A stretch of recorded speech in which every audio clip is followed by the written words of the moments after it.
오늘 이 시간에도 모인 교회에 나온 여러분들과 또 이렇게 함께 온라인으로 유튜브로 인해서 가정에서 드리는 모든 성도님들에게 동일하게 하나님의 은혜와 성령의 주관하심이 있기를 간절히 소망합니다.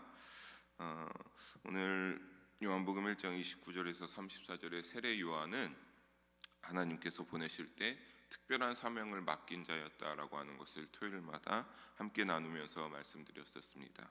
어떠한 것이었나라고 하면 바로 예수님의 앞길을, 예수님이 올 그 길을 예비하는 자로서 사명을 받아서 그의 삶이 어느 정도 추되었을 때 하나님께서 예수님만을 준비하는 자로서 사명으로서 살아갈 것을 그에게 사명으로 맡겼습니다.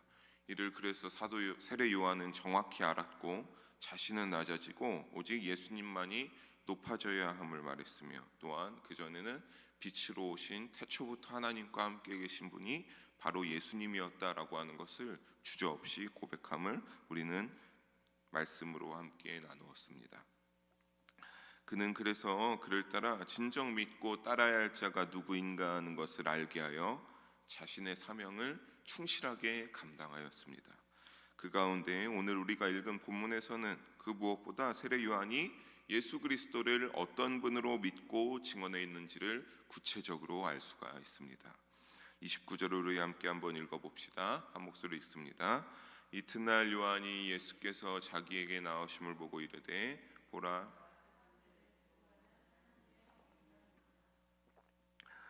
주님은 세례 요한의 증언대로 구약 시대에 범죄한 이스라엘 백성을 대신해 세상 죄를 지고 가는 하나님의 어린 양이었습니다. 특히 여기에 죄를 지고해서 지고라는 단어를 원어로 살펴보면 거기에는 메고 가다, 취하다의 뜻도 있지만 또 다른 구절에서는 없이 하다라고 하는 뜻도 가져서 쓰였습니다. 즉 죄를 대신 지고 가실 것뿐만 아니라 또한 하나도 남김없이 예수님께서 죄를 다 취하여 가신 것뿐만 아니라 그 결과까지, 죄를 없이 하실 결과까지 암시하고 있다라고 하는 겁니다. 여러분, 사실 이 어린 양이라고 하는 표현은 속죄로서 사용된 흠없는 희생의 그러한 제물로서 올려졌던 양을 의미합니다. 당시에 일찍부터 구약 시대의 어린 양은 제물로서 사용되어졌습니다. 그러기 위해서 어떻게 해야 됐습니까? 당연히 하나님 앞에 제물로 사용되어졌으니까 절대로 어떤 흠도 있어서는 안 되고 온전한 1년이 안 된 그러한 어린 양이어야 했습니다. 그리고 이 어린 양은 늘 중요한 일이 아니면 잡지 않았습니다. 그러므로 이 어린 양이라고 하는 것이 제단에 올라간다고 할 때 얼마나 중요한 일이 아니면 잡지 않는데 제단에 하나님께 올려드린다라고 하는 것은 그들이 제사 가운데 어린 양을 제물로 선택해서 올려드린다라고 하는 것은 굉장히 중요한 일이었다라고 하는 겁니다.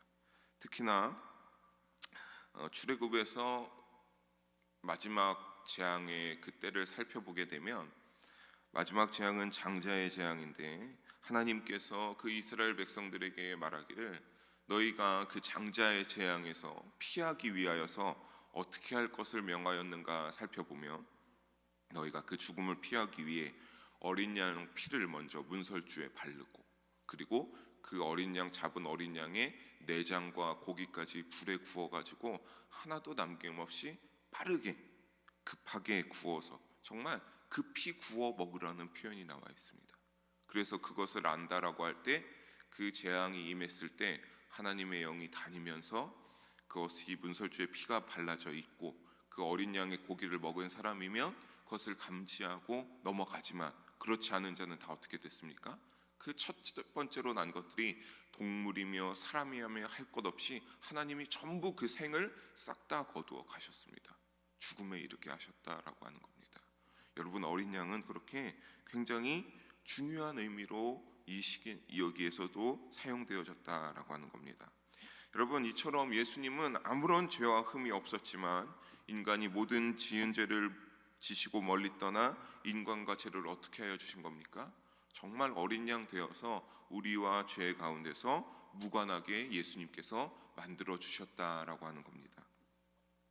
사실 오늘날 우리의 삶에서 누가 내 잘못을 대신하여 죽어줍니까? 또한 오늘과 같은 시국에서 정말 다 마스크도 쓰고 내 몸을 바삐 챙기기에도 중요하고 한데, 그렇다고 해서 정말 누가 선뜻 내가 당신 대신 이 병을 걸려주겠다라고 하는 것과 그런 것은 없지 않습니까? 예수님도 인간으로 오셨기에 이와 같은 감정을 충분히 하셨습니다. 그래서 예수님께서 하나님께 혼자 기도하며 정말 십자가에 못 박히기 전에 주여 나이가 이 잔을 피할 수는 없겠습니까? 라고 기도하며 아뢰지 않습니까? 하나님, 내가 이 잔을 좀 피할 수 있다면 내가 피하고 싶습니다. 이 잔을 마시고 싶지 않습니다 라고 하지만, 그래도 결국에는 하나님의 뜻이 무엇인지 알고 하나님이 자신을 보낸 이유가 무엇인지 알기에 내가 그래도 하나님께서 그러시다면 주님 뜻대로 따르겠다라고 고백하고 그 십자가의 짐을 감당하셨습니다. 여러분, 하나님이 원하시는 진정한 목적을 예수님은 알고 계셨습니다. 그래서 인간의 죄 문제를 해결함을 정확히 알고 사랑하는 여러분에게 죄를 용서하는 은총을 베푸심은 오직 예수님밖에 없었습니다. 완전하신 예수님의 참 진리 속에 거하면서 죄의 멍에가 끊어지길 주님의 이름으로 축원합니다. 아멘. 우리 다시 30절로 돌아와서 30절에 우리 한번 보게 되면 뭐라고 나옵니까? 내가 전에 말하기를 내 뒤에 오는 사람이 있는데, 세례요한은 늘 할 때 내 뒤에 오는 사람, 내가 전부터 늘 말해왔지만 내 뒤에 오는 사람이 있다라고 하는 것으로서 가르쳐왔습니다. 그런데 그가 어떠했다? 그는 나보다 늘 먼저 계셨고 그것이 바로 지금 나에게 오는 어린 양, 저 사람을 가리킵니다 라고 하는 겁니다. 내 뒤에 오지만 나보다 앞서 있으며 나보다 먼저 계심이라 가르쳤음을 우리가 유추해 볼 수 있습니다. 내가 전에 말하기를 늘 세례 요한은 그렇게 늘 말해왔다라고 하는 겁니다. 자신도 완전히 안 것은 아니었지만 그늘 가르치기를 내 뒤에 오는 이가 있다. 나는 물로 세례를 베풀지만 그는 다를 것이다. 나보다 먼저 오신 이였다. 그는 더 위대하신 분이다라고 가르쳤다라고 하는 겁니다. 즉 어떤 겁니까? 자신보다 예수님이 더 우월한 분임을 명백히 알고 있었던 것입니다. 이것이 육적인 나이를 유추해서 그런 것이 아닙니다. 정말 단순히 육적인 나이로만 한다면 세례 요한이 먼저 태어났습니다. 전에도 말씀드렸지만 세례 요한이 육적인 나이로 따져볼 때는 6개월 정도 더 먼저 태어났습니다. 그러나 요한이 이와 같이 고백하는 것은 하나님과 함께 말씀으로 계셨음을 성령의 도우심으로 영의 눈으로 자기가 보게 되었기 때문입니다. 31절과 같이 세례 요한도 확실히 알지 못했을 겁니다. 31절 초반에 나오는 것 같이 나도 그를 알지 못하였으나 라고 합니다. 확실히 나도 알지 못하였다. 하지만 하나님이 주신 사명을 가지고 내가 그렇게 열심히 감당하며 살아가다 보니 나도 그런 것에 확실히 알 기회가 없었다. 왜 그렇습니까? 그 사명만을 감당하면서 그 사명을 감당하러 광야의 베다니 근처의 그 호숫가에서 있을 때는 늘 그렇게 예수님만을 전파하고 나보다 더 위대한 이가 오신다. 그는 내가 참 감당하지 못할 뿐이다라고 그렇게 가르쳤던 그가 어떻게 최선을 그거에만 다했던 그가 확실히 알 수 있는 그러한 것은 없었지만 우리가 고린도전서 12장 3절을 함께 한번 보시겠습니다. 고린도전서 12장 3절을 보게 되면 우리 함께 한 목소리로 읽어보도록 하겠습니다. 그러므로 내가 너희에게 알리노니 하나님의 영으로 말하는 자는 누구든지 예수를 저주할 자라 하지 아니하고 또 성령으로 아니하고는 누구든지 예수를 주시라 할 수 없느니라. 누구를 통하지 아니하고선 할 수 없다고 나옵니까? 성령이 아니하면 예수를 주라 고백할 수 없다고 합니다. 여러분, 예수를 바로 아는 길은 객관적이고 경험적인 내 삶의 자리에서 어떤 그러한 것들을 체험해 나가는 것들, 내 머리에서로 감당할 수 있는 지식으로 이루어지는 것이 아니라고 하는 겁니다.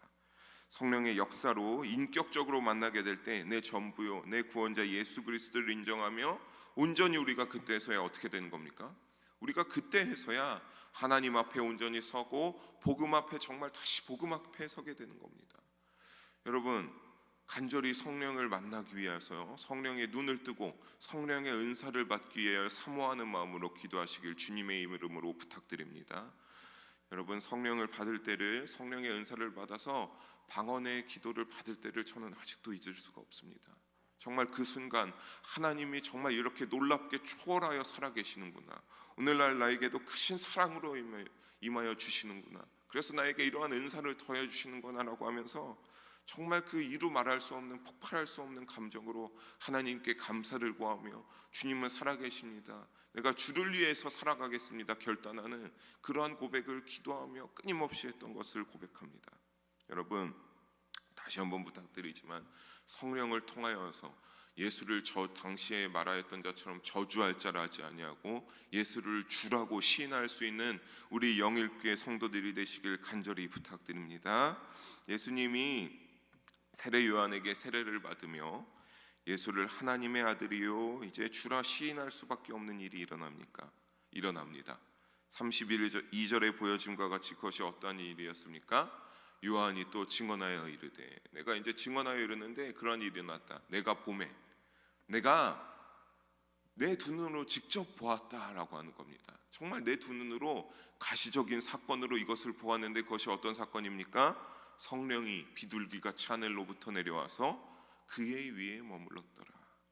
예수 그리스도께서 저렇게 올 때 보라 세상죄를 지고 가는 어린 양이로다, 정확히 알지 못했지만 성령의 영적인 눈으로서 그것을 보고 저분이 예수님이다라는 것을 어떠한 영의 눈으로서 알았을 때 그냥 그렇게 하는 것은 어떤 100%로의 이분이 예수 그리스도다라고 하는 것을 아는 것은 아니었습니다. 이분이 우리의 구세주다, 내 죄를 지고 가시리다라고 하는 것을 완전히 안 것은 아니었습니다. 하지만 32절에 보여짐과 같이 성령이 두 눈에 보여 예수 위에 비둘기같이 머무는 것을 목격했기 때문입니다. 그러기 위해서 정말 이분이, 나에게 나온 이분이 하나님의 아들이요 참 주다라고 신할 수밖에 없는 이 일이 일어난 것입니다. 이를 보고서 진정한 주님이시며 하나님의 아들로 세례요한이 어떻게 했다라고 하는 겁니까? 내가 인정했다라고 하는 겁니다. 내가 영의 눈을 통하여서 알고 있었지만 내가 이 광야에서 예수 그리스도의 길을 준비하며 기도하며 많은 이들이 나에게 나올 때 물로 세례를 베풀고 그들에게 회개하게 하기 위하여서 그들이 회개하고 예수의 길을 준비하고 있었지만 정말 이분이 이제 예수로서 우리에게 왔다라고 하는 것을 내가 완전하게 인정한다라고 하는 겁니다. 만일 사랑하는 여러분, 세례 요한이 자신의 생각이나 직감으로 이와 같이 증언했다라고 한다면 신빙성이 하나도 없었을 것입니다. 그러나 33절의 말씀과 같이 어떻게 했습니까? 물로 세례를 베풀라 하신 그이가 나에게 말씀하셨다라고 합니다. 나도 그를 알지, 다시 나오지 않습니까? 나도 사실 정확히 그를 알지 못했다. 나는 완전히 나도 너희들과 같이 100% 알지 못했지만 어떻게 했다라고 하는 겁니까? 나를 보내요. 나에게 이 광야에서 너희에게 물로 세례를 베풀게 하신 그 사명을 맡기시니까 나를 보낼 때 나에게 말하길, 물로 세례로 베풀라 하신 그이가, 여러분 여기서 그이가 누구겠습니까? 하나님이 나에게 말씀하시되 성령이 내려서 누구 위에든지 머무는 것을 보거든 그가 곧 누군지 알라? 성령으로 세례를 베푸는 이인 줄 알라 하셨기에. 세례 요한도 그냥 이것만 붙잡고 온 겁니다. 하나님이 그에게 사명을 맡길 때 너가 이렇게 감당하며 물로 세례를 베풀며 있을 때 언젠가 네가 네 두 눈으로 성령이 하늘로부터 내려와서 머리 위에 머무는 것을 볼 때 너는 알라, 하나님이 알라, 너는 알라, 그가 내 사랑하는 아들이요 너희를 죄에서 구원하실 구원자 예수 그리스도라고 하는 것을 너는 알게 될 것이다 라고 하나님이 말씀해 주셨다라고 하는 겁니다. 즉 사명을 맡기신 하나님께서 세례 요한에게 말씀하시길, 성령이 내려서 누구든지 누구 위에서든지 머무는 것을 보거든 그가 곧 성령으로 세례를 베푸니라 알라 하셨다라고 하는 겁니다. 그래서 34절과 같이 예수님이 하나님의 아들이심이 확실하다고 증언하고 있는 겁니다. 사랑하는 성도 여러분, 우리가 요한복음 1장 1절부터 쭉 봐오면 예수님은 태초부터 계셨으며 말씀으로 천지를 창조하신 하나님의 아들이십니다.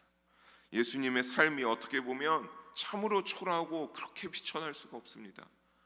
30살 30대의 그러한 나이쯤에서 그 끝이 어떻습니까? 그 삶의 끝이 사람들을 위하여서 끊임없이 돌아다니고 병자를 치유하고 죽은 자를 다시 살리시면서 그렇게 하나님의 복음을 전파하기 위해서 아버지의 맡기신 사명을 감당하시다가 그 끝은 우리를 위해서 십자가에서 비참한 최후를 맞이하셨습니다. 그러나 우리는 알아야 할 것이 이는 인간의 대속을 위한 방편으로 자신의 사명을 감당하며 행하신 것입니다. 사랑하는 영일교회 성도 여러분, 세상 죄를 지고 가는 어린 양입니다. 하나님의 아들이십니다. 이 세례 요한의 증언이 오늘 우리가 살아가는 이와 같은 상황 속에서 너무나도 다르지만 여러분이 살아가는 상황 속에서 또 서로 다른 삶의 자리 속에서 코로나와 싸워가는 그 상황 속에서 그것을 조심하는 상황 가운데서도 이 증언이 오늘날 우리에게 새롭게 들리시길 바랍니다. 그리고 이 증언이, 이 고백이 우리의 믿음 속에 주님의 요청으로 받아들여지시길 소망합니다. 그래서 다시 우리의 마음 속에서 우러나와서 세례요한과 같은 증언이 우리 입에서 나오시길 주님의 이름으로 간절히 축원하고 부탁드립니다. 아멘. 기도하시겠습니다. 사랑의 하나님 아버지, 오늘도 이 시간 주님을 믿고 나아가는 가운데 우리가 귀한 말씀을 나눴습니다.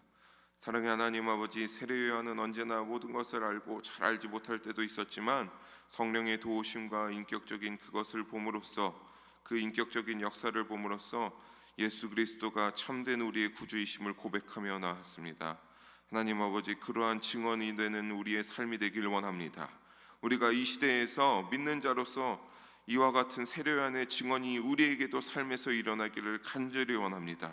아버지, 그를 위하여서 세례 요한에게 임하신 바와 같이 우리에게 성령으로 도우시고 함께 하셔서 이 시대에서 삶의 자리에서 믿음을 잘 지키며 나아갈 수 있는 우리의 삶이 되어서 세례 요한과 같은 그 증언을 할 수 있는 우리가 되기를 주님 도우시고 함께하여 주시옵소서. 예수님 이름으로 기도합니다. 아멘.